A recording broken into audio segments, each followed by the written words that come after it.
UGC net JRF Hindi paper 2 के अंतर्गत unit 5 का आज हम पढ़ेंगे रेवा तट, जो कि लिखे हैं चंदवरदाई ने। चौहान वंश के राजा पृथ्वीराज को आधार बनाकर लिखे गए महाकाव्य पृथ्वीराज रासों में कुल 69 समय यानी कि सर्ग हैं। रेवा तट चंदवरदाई कृत पृथ्वीराज रासों का 27वां समय या फिर सर्ग है।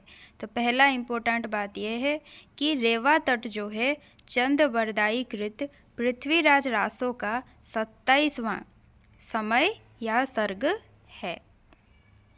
रेवा तट का अगर कथासार देखें तो पृथ्वीराज चौहान के सेनापति चामंड राय देवगिरी को जीतने के बाद कवियों ने पृथ्वीराज चौहान की कीर्ति का बखान किया।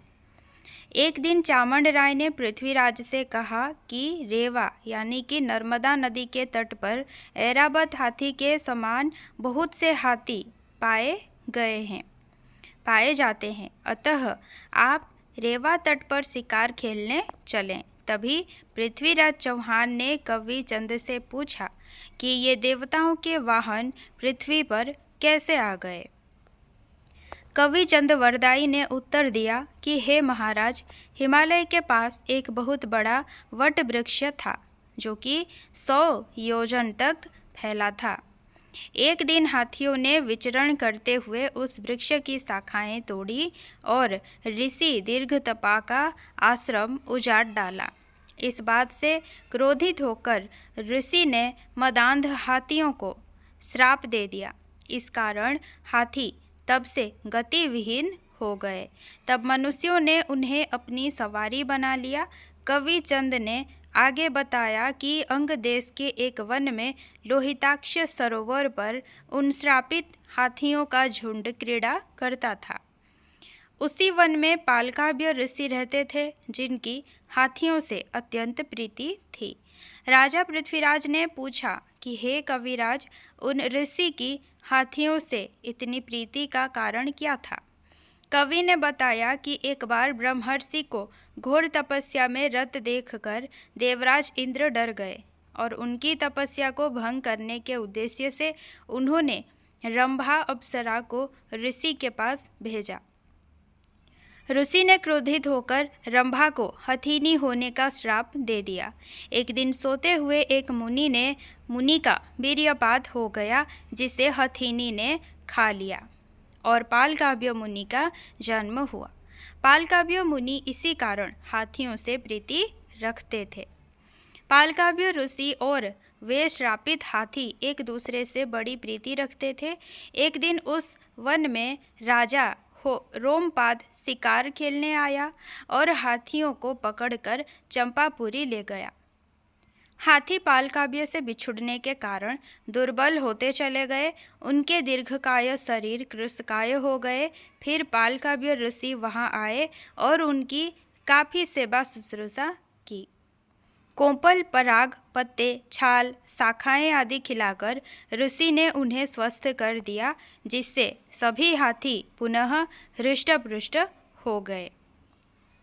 कवि चंद का हाथियों के विषय में यह वृतांत सुनकर राजा पृथ्वीराज को बड़ा हर्ष हुआ। तभी चामंड राय ने पृथ्वीराज से कहा कि हे राजन, रेवा तट पर बड़े दांतों वाले हाथियों के साथ साथ मार्ग में सिंह भी मिलेंगे, आप उनका भी शिकार कर सकते हैं। चामंड राय ने आगे कहा कि वहाँ पहाड़ों और जलाशयों पर कस्तूरी मृग, कबूतर व अन्य पंछी भी रहते हैं और दक्षिण दिशा का सौंदर्य तो और भी अवर्णनीय है। यह सुनकर पृथ्वीराज ने सोचा कि मेरे वहाँ जाने से जयचंद को तो ईर्ष्या होगी, साथ ही स्थान भी रमणीक है। अतः चौहान ने रेवा तट की ओर प्रस्थान कर दिया। वहाँ के सभी राजाओं ने पृथ्वीराज का स्वागत किया और पृथ्वीराज ने भी वहाँ खूब शिकार का आनंद लिया। उसी समय लाहौर के शासक चंदपुंडीर दाहिम का पत्र मिला, जिसमें लिखा था कि सहबुद्दीन घोरी ने चौहान पर आक्रमण करने के लिए एक बड़ी सेना तैयार की है। चंदपुंडीर के पत्र को पढ़कर चौहान लाहौर की ओर चल दिए। पृथ्वीराज ने सभी सामंतों से मंत्रणा करके घोरी से युद्ध की घोषणा कर दी। चंद्रपुंडीर ने अपनी सेना को लाहौर में घोरी की सेना को रोकने के लिए सावधान कर दिया। घोरी ने चिनाब नदी को पार किया, जहां उसका मुकाबला चंद्रपुंडीर से हुआ। चंद्रपुंडीर ने अपने 5 वीरों के मरते ही घोरी के सामने आत्मसमर्पण कर दिया। तभी चौहान के दूतों ने उसे बताया कि तातार मारूख खां यानी कि घोरी का प्रधान सेनापति लाहौर से केवल 5 कोस दूरी पर ही है। यह सुनकर पृथ्वीराज ने घोरी की सेना पर आक्रमण कर दिया। नगाड़ों के बजते ही हाथियों के घंटे घनघना गए। चौहान की सेना के लोहे के बाणों को देखकर घोरी की सेना घबरा गई। दोनों ओर की सेनाएं भिड़ गई। चौहान पक्ष के साथ साथ घोरी पक्ष के भी अनेक वीर योद्धा मारे गए। रावर, संभर सिंह, सोलंकी माधव राय, गरुड़ गोविंद, पतंग जय सिंह, चंद्रपुंडीर, कुरम्ब, आहूट, लखन, लोहाना आदि बहुत से वीर मारे गए। 4 दिन तक युद्ध निरंतर चलता रहा। चौथे दिन चौहान के एक योद्धा गुजर ने घोरी को पकड़ लिया। सुल्तान घोरी को हाथी पर बांधकर दिल्ली ले गया। वो 1 माह और 3 दिन पृथ्वीराज की कैद में रहा। शहाबुद्दीन के अमीरों ने पृथ्वीराज से घोरी को छोड़ने की विनती की और दंड स्वरूप 9000 घोड़े, 700 ऐराकी घोड़े, 8 सफ़ेद हाथी, 20 ढली हुई ढालें, गजमुक्ता और अनेक माणिक्य दिए। तत्पश्चात पृथ्वीराज चौहान ने घोरी से संधि कर ली और पहीना ओढ़कर उसे उसके घर भेज दिया। यही रेवा तट सर्ग की कथा समाप्त हो जाती है। अगर आप गूगल पे सर्च करेंगे ई पुस्तकालय में आपको रेवा तट की पूरी पुस्तक मिल जाएगी। वहाँ से आप सारे पदों को पढ़ सकते हैं और साथ ही वहाँ पर व्याख्या भी मिल जाएगी, जिससे आप अच्छी तरह से समझ भी सकते हैं। कुछ और पृथ्वीराज रासो के बारे में अगर मैं इम्पोर्टेंट पॉइंट्स बताऊं तो पृथ्वीराज रासो के वे सारे छंद जिन्हें चंद्रवरदाई ने कवित्व संज्ञा दी है, वे छंद ग्रंथों में दिए हुए कवित्व के लक्षणों से नहीं मिलते, क्योंकि वे कवित्व है नहीं, वे छप्पय हैं। 17वीं शताब्दी से पहले छप्पय कवित्व नाम से ही प्रसिद्ध था। उसके बाद कुछ कथन देखिए जो कि आलोचक ने कहा है। चंद हिंदी के प्रथम महाकवि माने जाते हैं और इनका पृथ्वीराज रासो हिंदी का प्रथम महाकाव्य है। किसका कथन है? आचार्य रामचंद्र शुक्ल।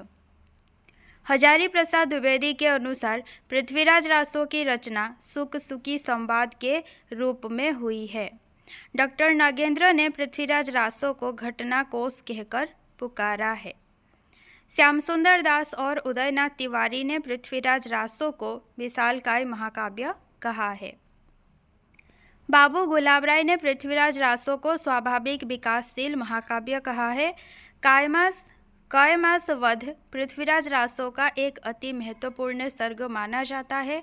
पृथ्वीराज रासो की भाषा पिंगल है, जो राजस्थान में ब्रज भाषा का पर्याय माना जाता है। तो यहाँ पर हम अपना वीडियो को ख़त्म करते हैं। Thank you so much.